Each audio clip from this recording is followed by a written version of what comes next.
Assalomu alaykum vatandoshlar. Mana men og'ir vaziyatga tushib qoldim. O'zbekistonda doktorlarga ko'rinuvdik buyrak almashtirish kerak dedi u yerda ham. Tekshiruvdik u yerda yaxshi o'yda javob berilmas ekan. Mana biz Hindistondamiz. Hindistonda mana almashtirish kerak ekan. Hamma imkoniyati bor ekan bu yerda. Mana ukam donorlik qiladi, yonimda turibdi mana. Inshaalloh mana shuga qo'yishimiz kerak ekan, almashtirishimiz kerak ekan, srochniy ekan. Keyin mana shu imkonlaringiz bo'lsa yordam qilingizlar.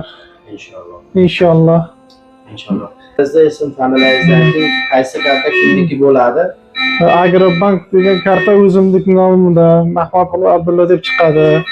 Humo kartada Mahmadqulov Abdulla deb chiqadi, ular o'zim nomimda. Bitta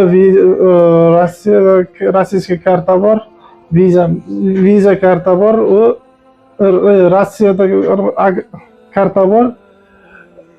U amakimning nomida. Mahmadqulov Ravshan deb chiqadi unda.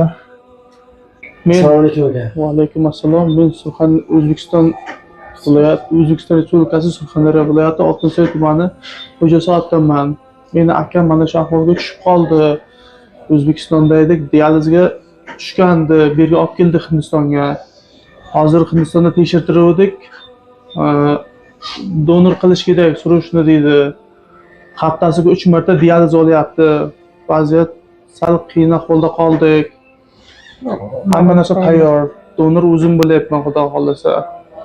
Mana shu mablag' tomonidan sal qiynalib turibmiz. Agar imkoniyatlaringiz yetsa, qo'llaringizdan kelsa, Alloh rozi bo'lsin hammalaringizdan.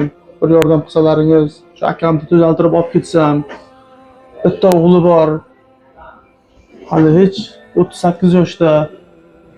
Imkoniyatlaringiz yetsa yordam qilingizlar. Iltimos sizlardan. Assalomu alaykum do'stlar, yana siz bilan Baxtiyor Indiya.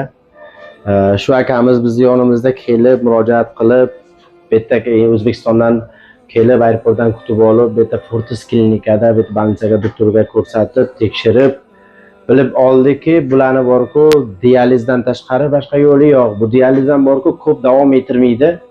Tez kunda bor, transplant qilish kerak, buyrakni almashtirish kerak. Donorlari tayyor, ukalari donorlik qiladi.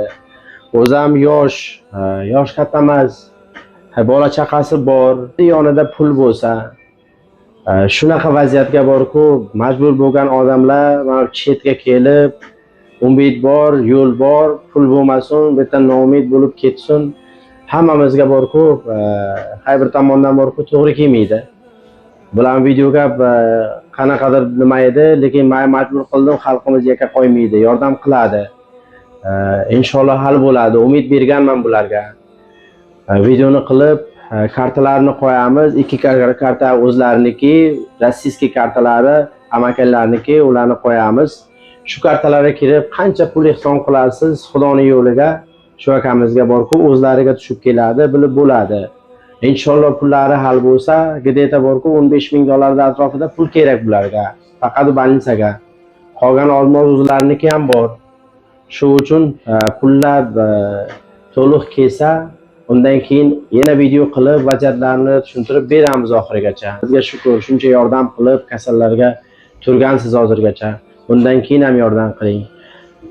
Haka bo'ladi inshaalloh. Siz o'zingizni charchatmang. Davlatingiz bor-ku, ko'tarib ketayotibdi. Hamma narsa hal bo'ladi inshaalloh. Nasib inshaalloh aka. Hech narsa bor bu dunyoda bor-ku, bo'lmaydigan narsa yo'q. Shunday aka. Hal bo'ladi inshaalloh. Nasib xudo xolasa aka. Xudo xolasa. Rahmat. Mollaringizga shukr. Alloh rozi bo'lsin hammalaringizdan.